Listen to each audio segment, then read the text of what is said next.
Ата-энелер комитети жоюлганын билесизби? Садыр Жапаров кайсы мыйзамда чыгарганын билесизби? Ата-энелер комитети жоюлган эже, чогулбасын. Эгер ата-энелердин арасынан, мисалы үчүн мен баймын, неберем окуп атат, колуман ашып ташып келип атат, анда мен директорге кайрылам. Кел, эмнесиге можерин мен жасап берейин, ачык чыгар деген. Спонсор катары. Siz emne için ata-enesiz, mektepke emne için tapşırbayız. Kompüterdi mektep alış gerek. Direktör özü hükümetke kayrılış gerek. Bul meseleniz uğup durunuz, bir oz.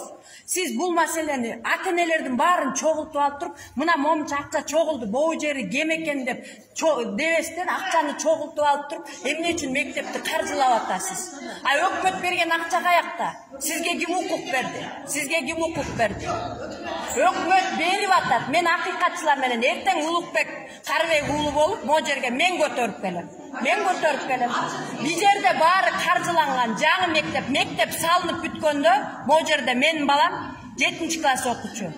2 балам окуучу. Ошондо мектеп каржыланып өткөндө өкмөт тарабынан келип, мэри келип туруп mo жерде жыйналыш жасаган билесиздерби? Мектеп ачылды, мектепке акча төлөнбөйт, баардык менен камсыз болот. Суроо жооп болсо, директорге кайрылыңыздар деген. Мурунку директорлор эмне үчүн качып кетти? Бүт баарын мен козгоп атам. Бүт бар иште.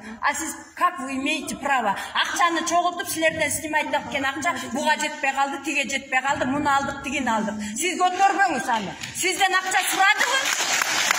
Сизден акча сурап атабы? Сизден акча сурадыбы? Мугалим сурадыбы? Siz ata-eneler komiteti joyulsun dep uğup turuңуз. Садыр Жапаров какшап атат. Буга чейин ата-энелерди сүйлөтпөй келгенсиздер. Эми бүгүн азыр 10 мүнөт убакыт бериңиз, биз сүйлөйбүз. Садыр Жапаров айткан, ата-энелер комитети жоюлсун. Азыр да телевизордон караңыз жаңылыктардан. Төрөт үйүндө, төрөт бөлүмү, больница, онкология баары бүт кармалып атат. Акча бербегиле, 1 сом бербегиле, мектепке 1 сом бермегиле, ата-энелер комитети жоюлсун. Ош шаарынын бүт былыгы, нарындыкы бүт былыктары чыгып атат. Ата-энелер комитети 7 жылдан бeri эмне үчүн жүрүңүз?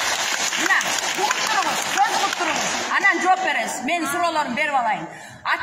7 жылдан бeri болсоңуз, Садыр Жапаровда мурун ата-энелер комитети болуптур. Ага чейин билбептирсиз бул законду. Чогултуп турсуз, макул, баарыбыз бердик, окусун, мейли, мектеп үчүн бердик. Андан кийин Садыр Жапаровдун мыйзамы менен таанышпай, ага буга чейин эмне кылып жүрөсүз? Алып келебиз. Мыйзамды сиз айтып бербейсизби? Могул мыйзам боюнча, мончу статья боюнча мен ата-энелер комитети болуп шайландым, момчадан